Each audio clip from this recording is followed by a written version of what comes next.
IRR மெத்தட்னாவே internal rate of return method. அப்போ நம்ம ஒரு ஷேர் ஹோல்டர்ஸ் பணத்தை போட்டுனா என்ன எதிர்பார்ப்பாப்புல போட்ட பணம் ரிட்டர்ன். அப்போ internal rate of return is one such technique of capital budgeting. It is the rate of return at which net present value of project becomes zero. It is the rate of return at which the net present value. அப்போ என்னோட NPV ஜீரோவா வர்றதுக்கு என்ன தேவை அது IRR. புரியுதுங்க இல்லையா? அப்போ நீங்கள் எவ்வளோ போட்டீங்க இந்த கணக்கில் 2,25,000 போட்டீங்க இன்வெஸ்ட்மெண்ட்டு. அந்த 2,25,000 எனக்கு ஈக்குவலாக வரணும்னா எவ்வளவு ரேட் ஆஃப் ரிட்டர்ன் பர்சன்டேஜ் கிடைச்சா எனக்கு என்ன வரும் ஈக்குவலாக வரும். புரியுதாப்பா? இந்த இது தெரிஞ்சிச்சுமா, எனக்கு இந்த அமௌண்ட் தெரிஞ்சிச்சு, இன்ஃப்ளோ தெரிஞ்சிருச்சு, இன்வெஸ்ட்மெண்ட் 2,25,000 தெரிஞ்சிச்சு. அப்போ இது ரெண்டுத்தையும் ஈக்குவல் பண்ணக்கூடிய பர்சன்டேஜ், அப்போ 12% அப்படின்றது பர்சன்டேஜ் இருக்காது. அந்த பர்சன்டேஜ் கண்டுபிடிக்க தான் இன்டர்னல் ரேட். புரியுதுங்களா? அப்போ அதான் சொல்ல வரான், we call it internal because it does not take any external factors like inflation etc. into consideration. IRR method follow discounted cash flow technique which takes into account the time value of money.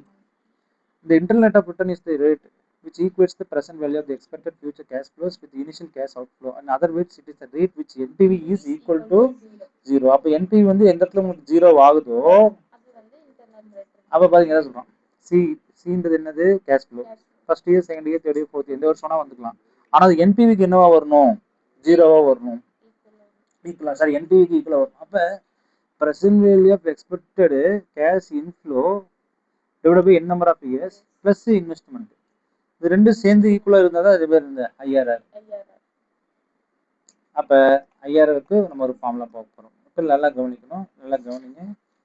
IRR by using interpolation technique when initial cash is 56,000. அப்ப நல்லா கவனிங்க, எனக்கு எந்த percentage வந்து எனக்கு 56,000 equal பண்ணுன்றாங்க. ரொம்ப ரொம்ப முக்கியமான கேள்வி. ஏன்னா இது தெரியல அப்படின்னா நமக்கு எப்பயுமே புரிஞ்சுக்க முடியாது. அப்ப பாருங்க, இது உங்களுக்கு என்ன எக்ஸ்பிளைன் நான் நல்லா பண்றேன். அப்ப 56 இதுதான் இனிஷியல் இன்வெஸ்ட்மெண்ட். என்னங்க கேஷ் இன்ஃப்ளோ கிடைக்குது, எத்தனை பர்சன்டேஜ் கிடைக்குது, 10%க்கு எவ்வளவு கிடைக்குதுமா, 11%க்குமா,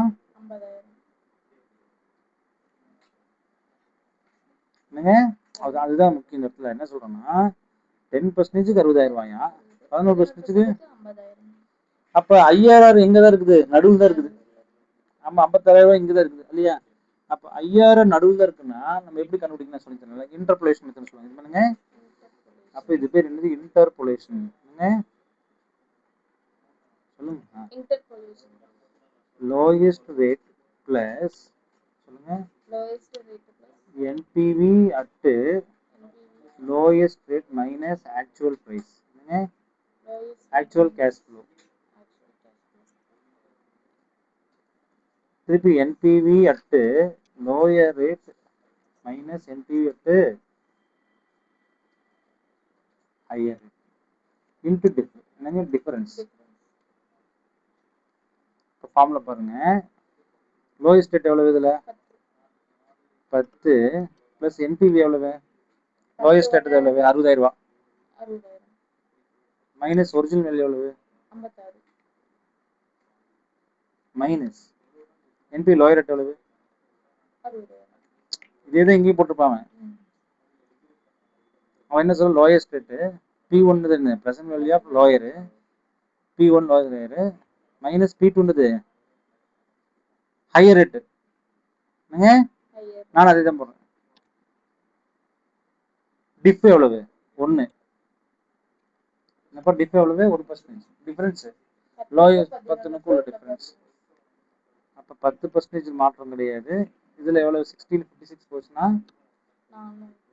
இங்க 10,000, இங்க 1%. அப்ப 4,000 வகுத்தல் 10,000 இன்ட்டு 1%னா இன்ட்டு 0.1 தானே வரும், பிளஸ் 10% 0.1. இப்போ 10.4.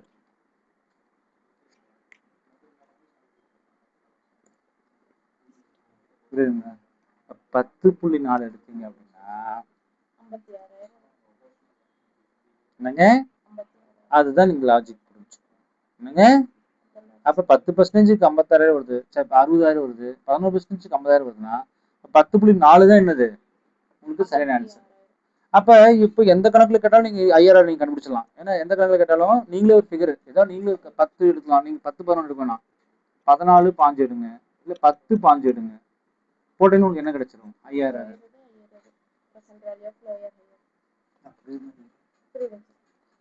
அப்போ இந்த கேஷ் ஃப்ளோ வந்து இப்படி ஒரு ஃபிகரா வராது, நிறைய ஃபிகரா வந்து இதோட ஆன்சர் இருக்கும்.